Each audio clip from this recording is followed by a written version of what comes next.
Ancient और I would say जो शुरुआती इनिशियल हिंदुइज्म था, उसका एक बहुत मूल सिद्धांत था। वही सिद्धांत ये था कि एक आदमी को, एक मनुष्य को अपनी रिस्पॉन्सिबिलिटीज़, जो वो कर रहा है, जो कह रहा है, जो उसके मुंह से निकला है, उसका रिस्पॉन्सिबल वो खुद होता है। और ये मैं बात कर रहा हूँ रूट्स ऑफ हिंदुइज्म की, यानी कि उपनिषदों की, और जितनी भी जो गीताएं लिखी गई, अष्टावक्र गीता, भगवद गीता, ब्रह्म सूत्र, तो इन सब में कहीं ना कहीं ये एसेंस आपको मिलेगा। आज जो हम टॉपिक पे बात करने वाले हैं उसका नाम है रिलीजन एंड रिस्पॉन्सिबिलिटी।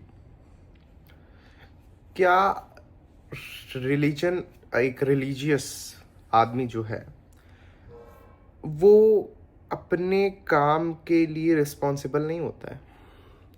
अगर हम रिलीजियस, एक एक हम एवरेज औसत मनुष्य की अगर हम बात करें, तो वो एक धार्मिक मान्यताओं से जुड़ा हुआ है। वो कुछ करता है तो उससे पहले वो कुछ कर्मकांड कराता है, उसका कुछ नुकसान होता है तो वो ब्लेम करता है किसी एंटिटी पे। तो आप समझिए सिद्धांत किस तरह से बदले हैं। जो धर्म ये कहता था कि आप अपनी रिस्पॉन्सिबिलिटी खुद लें, आप जो कर रहे हैं आप उसकी चॉइस आपके पास हमेशा रही है। आप कभी भी, आप कॉन्शियसली, मतलब आप उतने कॉन्शियस नहीं हो सकते हैं, लेकिन चॉइस तो हमेशा रही है। यानी कि अगर मैं आपसे कहूँ कि ये मुझसे गलती से हो गया, गलती से कहना इसलिए एक सही बात नहीं होगी, ये कहना ज़्यादा सही होगा कि चूज तो मैंने करा, लेकिन मैं उस समय उतना सचेत नहीं था। आप समझ पा रहे हैं? दो चीज़ें हैं। चूज तो मैंने ही करा है, मतलब इस बात का सार निकाला जाए तो कहा जाएगा चूज तो मैंने करा है, लेकिन मैं उस समय उतना कॉन्शियस नहीं था, उतनी मेरे अंदर समझ, अगर कह दे इस चीज़ को ऐसे भी कह सकते कि उस समय मेरे पास समझ नहीं, लेकिन चॉइस तो थी। चूज तो आपने करा। आज का जो धार्मिक आदमी है, अगर मैं आदमी कह रहा हूँ in the sense I am talking about human, आज का जो धार्मिक, सो कॉल्ड धार्मिक आदमी अपने आप को कहता है, वो अपनी रिस्पॉन्सिबिलिटी खुद नहीं ले रहा है। वो एक लीप ऑफ फेथ, जैसे सोरेन किरकेगार्ड का, जो फादर ऑफ एक्सिस्टेंशियलिज्म है, उनका भी ये सिद्धांत था कि leap of faith, Fyodor Dostoevsky leap of faith.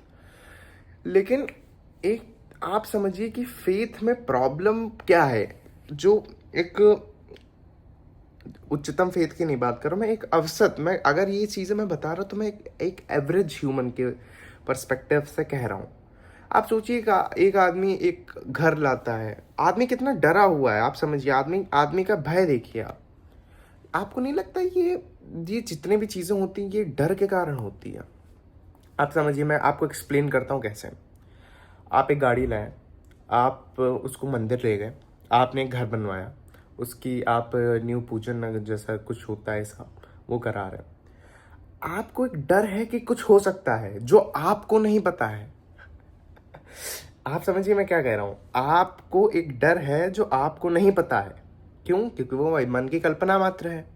अगर हम आध्यात्म के क्षेत्र में, दर्शन के क्षेत्र में बढ़ेंगे तो हमें पता चलेगा जो एक मनुष्य है वो अपनी डेथ की भी कितनी खतरनाक कल्पनाएं करता है, जबकि असल में जो डेथ है वो ज़्यादा से ज़्यादा 1 मिनट का पेन देती है। और कई डेथ ऐसी होती है जिसमें पेन ही नहीं होता है, लेकिन मनुष्य की कल्पना इतनी खतरनाक होती है कि उसको लगता है बहुत दर्द होगा, बहुत, क्योंकि हर कल्पना, मनुष्य कल्पनाओं में ही जीने वाला व्यक्ति है, क्योंकि उसके पास इस शक्ति है कि वो कल्पना कर सकता है। तो उसी की कल्पना की वजह से वो अपनी जिम्मेदारी खुद ना उठाए कि अगर उससे कुछ गलत हो जाए तो वो, उसको चाहिए कि वो किसी और के ऊपर ब्लेम कर पाए, जिसको भी वो नहीं जानता है। किसने बताया? हमारे पिताजी मानते थे। हमारे पिताजी ने कहा है कि जो जो भी कुछ करता है वो कोई है बैठा है, वो करता है, और उसके वो सब पहले से लिख के रखा है। फ्री विल की तो मतलब जो सिद्धांत मैं आपको बता रहा हूँ, मुझे दुख इस चीज़ का है, जो मूलतः सिद्धांत थे हिंदुइज्म के, जो मूलतः सिद्धांत थे, आप समझिए जैन और बौद्धों के। मैं खाली हिंदुइज्म पे भी ना हो, अगर मैं षट दर्शन में 2 नास्तिक दर्शन ले लूँ और 6 के आस्तिक दर्शन ले लूँ, 6 को नहीं ले सकता क्योंकि वेदांत और सांख्य मान के चलिए ये 2 हैं, पतंजलि भी कहीं ना कहीं अगर आ जाए योग सूत्र, और बाकी अगर तीन आस्तिक ले लें और दो नास्तिक दर्शन ले लें, इन तीनों का मूलभूत सिद्धांत यही है कि मनुष्य को अपनी जिम्मेदारी खुद लेनी चाहिए। अच्छा, आप समझिए कि अगर ऐसा ना होता तो मनुष्य की जो गड़बड़ों के आत्मज्ञान का सिद्धांत ही ना होता ना। अगर कोई हमारा सिद्धांत भी, हमारा धर्म का सिद्धांत भी कुछ ऐसा ही होता जो ईसाइयों में या मुसलमानों में या यहूदियों में होता है कि आपको बस किसी दूसरी एंटिटी से डरते रहना है और उसकी एक किताब है उसके अकॉर्डिंगली ही आपको जीना है, आपकी कोई फ्री विल नहीं है, आप कुछ सोच समझ नहीं सकते, इस बुक में जो है वो सत्य है। तो हमारी तो ऐसी शुरुआत नहीं हुई। आप बेसिक कोई दर्शन की किताब उठा लीजिए, इंडियन फिलोसफी की जो सबसे पतली किताब हो, उसमें आप तत्वबोध उठा लीजिए, आप आत्मबोध उठा लीजिए, आप विवेक चूड़ामणि उठा लीजिए, आप सौंदर्य लहरी उठा लीजिए, सारे उच्चतम ग्रंथ हैं। आप इन सबको पढ़िए, आपको समझ में आएगा कि हमारे धर्म की शुरुआत ऐसी हुई ही नहीं कि हम किसी दूसरे उसकी बात कर रहे हैं जो आसमानों में बैठा है। हुई है, वेदों में हुई है, लेकिन वो शुरुआती एकदम चिंतन था, एकदम शुरुआती, क्योंकि तब माना जा सकता था, क्योंकि तब खोज शुरू हुई थी। खोज शुरू हुई तो थी। हम संहिता पे आए, हम ब्राह्मण पे आए, हम आरण्यक पे आए, फिर हम उपनिषदों पे भी तो आए। मूलभूत बात तो उपनिषद की है, तो आप क्यों नहीं समझते हो?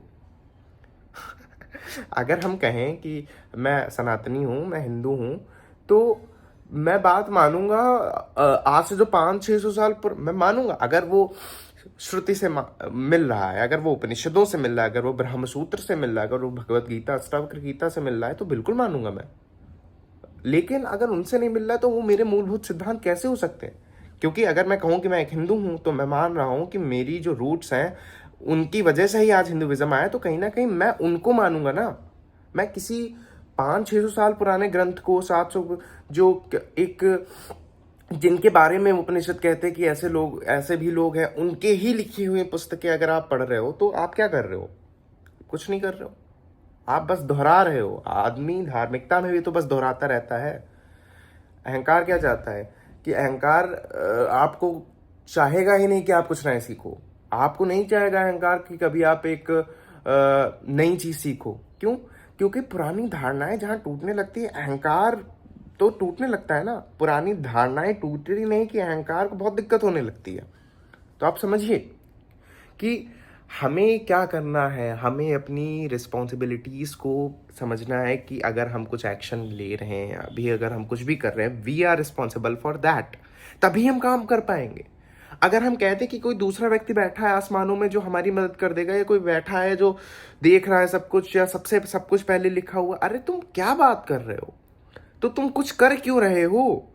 एक तो मैं बताऊं आपको, प्रॉब्लम ये है ना, इसका भी कुछ लोग कह देते हैं अपने मन से। आप समझिए, आधी बातें तो कहीं से नहीं आ रही, आधी बातें तो मन की धारणाओं से निकल रही हैं। किसी भी धार्मिक गुरु को ले लीजिए, किसी भी सो कॉल्ड कथावाचक को ले लीजिए, सबका यही सिद्धांत है। अभी उनसे पूछिए जब पहले से ही सब लिखा है, तो वो ऐसे घटिया घटिया एग्जाम्पल देते हैं जो मतलब वो तार्किक बनने की कोशिश करते हैं, लेकिन वो तार्किक नहीं हो पाते हैं। जिनको आज बहुत माना जा रहा है, मैं नाम नहीं लूंगा, लेकिन उनके भी कैसे सिद्धांत हैं। उनका भी जो बाबा है वो, उनके भी कौन से बहुत अच्छे सिद्धांत हैं, उनके भी कुछ ऐसे ही सिद्धांत हैं। ब्रह्मचर्य पे बात करना कि ब्रह्मचर्य ब्रह्म से संबंधित बात है कि वो किसी जीवन ऊर्जा, सो कॉल्ड जीवन ऊर्जा जिसको कहते हैं, उसकी बात है। तो आप समझिए, आदमी अपनी रिस्पॉन्सिबिलिटी नहीं लेना चाह रहा, आदमी अपनी मान्यताओं को सर्वप्रथम रख रहा है, ना कि सत्य को। तो ये चीज को समझिए कि रिलीजियसनेस और रिस्पॉन्सिबिलिटी ये साथ साथ चलने वाली चीजें हैं। ये कभी, एक रिलीजियस आदमी हमेशा अपनी जिम्मेदारी खुद लेता है। तो यही था आज का वीडियो। कुछ वीडियोस मैं ऐसे ही अपने पर्सपेक्टिव पे ला रहा हूँ। हम फिलोसोफर्स को भी पढ़ेंगे, जल्दी पढ़ेंगे, मैं पढ़ रहा हूँ, लेकिन मैं नहीं चाहता हूँ कि मैं कुछ ऐसा बता दूँ उसके दार्शनिक के बारे में जो उसने कभी कहा ही ना हो। हालांकि इसकी चांसेस बहुत ज़्यादा है, लेकिन देखते हैं, जो भी कुछ होता है मैं पढ़ रहा हूँ, आपको भी बताऊँगा जो भी कुछ होता है। फिलोसोफर्स पे वीडियो आएगी, स्कूल ऑफ थॉट्स पे वीडियो आएगी, बिल्कुल आएगी।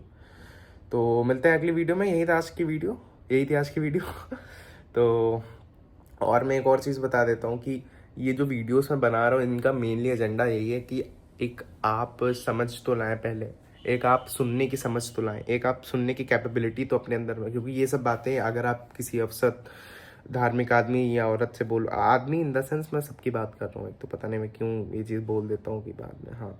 तो अब वो आपको कह देगा, या तो आप मुझे तो कुछ लोगों ने एंटी नेशनलिस्ट कह दिया था जब मैं कह रहा था कि ऐसा करके कि कुछ था, तो उस पर हमारी बात चल रही थी, तो उन्होंने मुझे ये वर्ड कहा था, मुझे कम्युनिस्ट बोल दिया, मुझे ऐसा ऐसा बोल दिया। That's a very different scenario, लेकिन सुनना पड़ता है भाई, you can't do anything in that scenario. तो फिर मिलते हैं अगली वीडियो में। Thank you so much for watching.